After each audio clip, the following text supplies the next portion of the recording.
Ngayong araw ay samahan niyo muna kami sumuong sa traffic, gumala at mamundo. At kung saan nga bagaring magandang bundok nare ay di malalaman ninyo kapag pinanood nyo ang aking video. Patay ka dyan!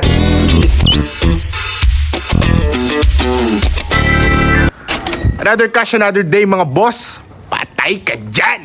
Ngayong araw nga pala mga boss ay tayo may lakad dahil kung maaalala ninyo noong nakaraan nating video ay meron kaming nilakad ni manager which is yung sales invoice para sa ating mumunting hanap buhay at yung nilalakad ni manager which is yung kanyang NBI. Ngunit subalit datapwat sa kasamaang palad ay hindi nakuha ni manager yung kanyang dapat kuhanin dahil na-delay daw. Kaya naman ngayong araw ang lakad natin ay papunta ulit ng NBI para subukang kuhanin muli ang dapat kuhanin ni manager. Pero bago tayo magpatuloy sa ating misyon ay di tayo magpapagas muna at talagang nagbiblink na. 20 lang sir, full tank. Kabait ng gasoline boy din ay pinul tank nga Yan nga baga sinasabi ko ay traffic na naman din sa lipa. Hindi magkaintindihan mga nakamotor kung saan sisingit. Ay wari kay walang magawa mga motorista. Kahit motor ay nata-traffic parang Maynila lang. Pero wala tayong magawa, talagang gayon Mayaman ang lipa at magaling ang mga namumuno ay digay halos lahat ay may sasakyan. Palibhasa ay maraming job opportunities dahil marami na rin ang pumapasok na capitalist at investors din sa bayan ng Lipa. Kaya naman para sa mga taga-Lipa ay kahit medyo nakakayamot din nga naman ang traffic paminsan-minsan ay para sa mga taga-Lipa ay blessings din dahil aring traffic na ari sumasalamin din sa pag-unlad ng bawat mamamayan ng Lipa. Ang dami ko agad nasabi pero kagaling ko pala magsalita. Kung bumoses akala may mga ngampanya din Yan tayo pala'y nandini na sa NBI. Ay naman pala'y saglit na saglit din lang at nakuha din kaagad natin ang ating pakay. Ay ngayon sa puntong ay dapat kami uuwi na. Ay bago kami nagkaya kagan biglang gumala. Wala naman kaming idea kung saan baga kami mapupunta. Ay di ka ako'y bahala na basta tayo tatakbo na tatakbo hanggat tayo walang napupuntahan magandang destinasyon. Sakto naman ngayong bigla kaming na-traffic din ay kami hindi makalis. Pero dahil sa traffic na ay di ako'y napaisip kung saan baga kami pwedeng makapunta. Sabi ko ngayon kay manager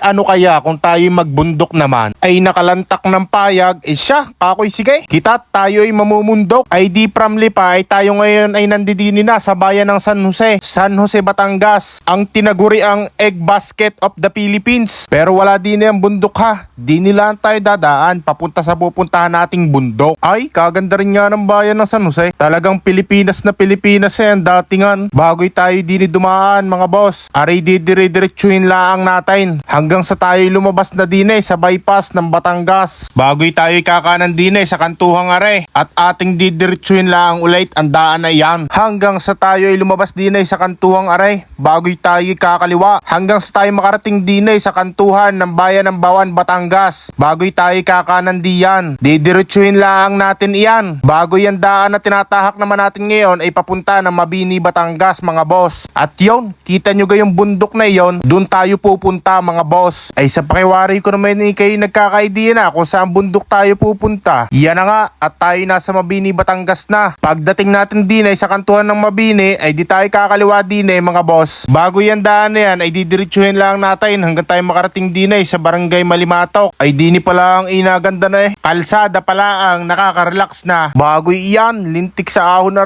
pero kaya naman, kayang-kaya ng motor. Pagdating naman din mga boss ay tayo kakanan. Pagkanan naman mga boss ay yun ididiretsuhin lang. May makikita rin naman kayo mga signage. At saka pwede naman kayo mag Google Map kung talagang kayo nalilito sa daan. Ay pasensya na mga boss at hindi na pala nag-record ang ating video. Kung sakali naman kayo gagamit ng Google Maps ay di-search nyo na lang ang Mount Gulugod Baboy. Dahil aring paraisong are ay ang tinatawag nga pala na Mount Gulugod Baboy. Pagdating nyo din kung kayo nakamotor may entrance fee din na 150 pesos. Para sa dalawang tao kasama na doon ang bayad sa parking fee ng motor. At kung ang gusto nyo naman makalibre ay meron dining hack. Sasabihin nyo lang itagadiyan lang kayo sa Mabini, Batangas. Diyan lamang sa may bayan. Ay yung iba nagdatingan isabi sila itagadiyan lang daw sa Mabini, Batangas saka taga San Pascual. Ayun pala pagkagay na sinabi mo ikilibre na. Subukan nyo din mga boss at baka kayo makakalibre. Huwag nyo lang sasabihin ako may sabi.